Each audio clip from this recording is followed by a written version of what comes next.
Hello friends, कैसे हैं आप सब।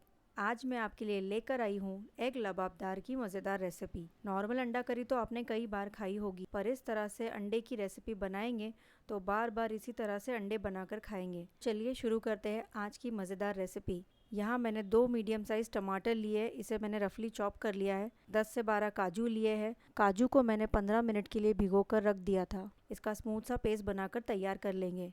एक पैन लेंगे, इसमें 2 बड़े चम्मच तेल डालेंगे। तेल जब गर्म हो जाए तब इसमें 2 छोटी इलायची, एक तेज पत्ता और आधा चम्मच जीरा डालकर चटकने देंगे। इससे खड़े मसालों का ग्रेवी में बहुत ही बढ़िया टेस्ट आएगा। मसाले अच्छे से फ्राई हो चुके हैं। अब हम इसमें 2 मीडियम साइज बारीक कटी हुई प्याज डालेंगे। प्याज को हमें 1 से 2 मिनट तक मीडियम फ्लेम पर पकाना है। इससे प्याज जलेगी नहीं और अच्छे से कुक हो जाएगी। प्याज का कलर थोड़ा चेंज हो चुका है और प्याज भी थोड़ी सॉफ्ट हो गई है। इस स्टेज पर 1 चम्मच अदरक लहसुन का पेस्ट ऐड करेंगे। अदरक लहसुन के पेस्ट को भी हमें तब तक पकाना है जब तक कि इसका कच्चापन ना निकल जाए। अब हम पाउडर मसाले डालेंगे।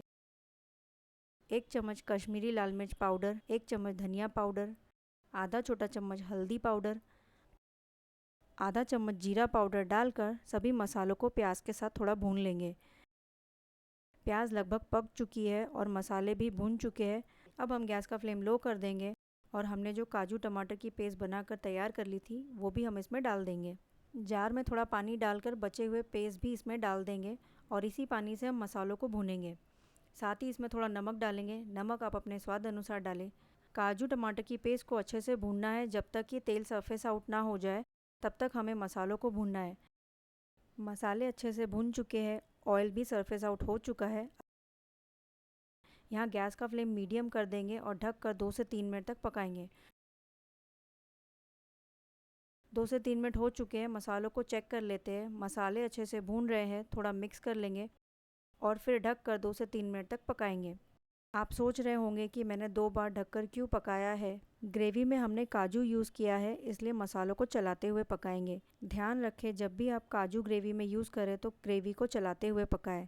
इससे मसाले नीचे लगेंगे नहीं और चिपकेंगे भी नहीं। अब गैस का फ्लेम लो कर देंगे। इसमें आधा चम्मच गरम मसाला, 2 चम्मच फ्रेश क्रीम, आप चाहे तो फ्रेश क्रीम की जगह घर की फ्रेश मलाई भी डाल सकते हैं। बस घर की मलाई को थोड़ा फेंट के ग्रेवी में डालें और थोड़ा कसूरी मेथी क्रश करके डालेंगे। इससे ग्रेवी का टेस्ट और भी बढ़ जाएगा। ग्रेवी को थोड़ा मिक्स कर लेंगे। आप देख सकते हैं क्रीम डालते ही ग्रेवी का टेक्सचर बहुत ही स्मूथ हो गया है। अब बस आधा ग्लास पानी ऐड करेंगे।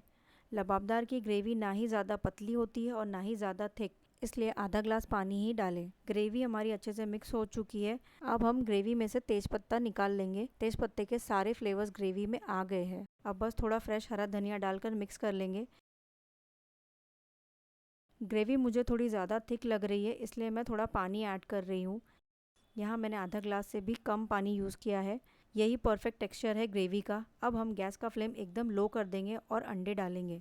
ध्यान रखें कि अंडे डालते समय गैस का फ्लेम लो ही रखें, नहीं तो अंडे डालते समय अंडे फैल जाएंगे। आप चाहें तो डायरेक्टली अंडे ग्रेवी में फोड़ सकते हैं या कटोरी की मदद से भी डाल सकते हैं।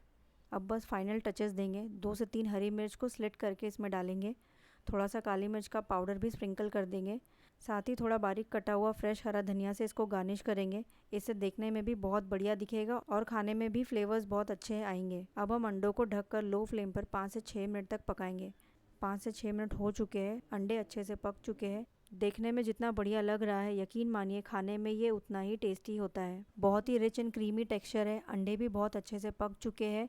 इस रेसिपी को सर्व करें रोटी, पराठा, नान या दाल चावल के साथ तो ये बहुत ही बढ़िया लगती है। रेसिपी पसंद आए तो वीडियो को लाइक करें, शेयर करें, मेरे चैनल को सब्सक्राइब करें और बेल आइकन को दबाना ना भूलें ताकि आपको मेरे आने वाली वीडियो की नोटिफिकेशन मिलती रहे। Thanks for watching.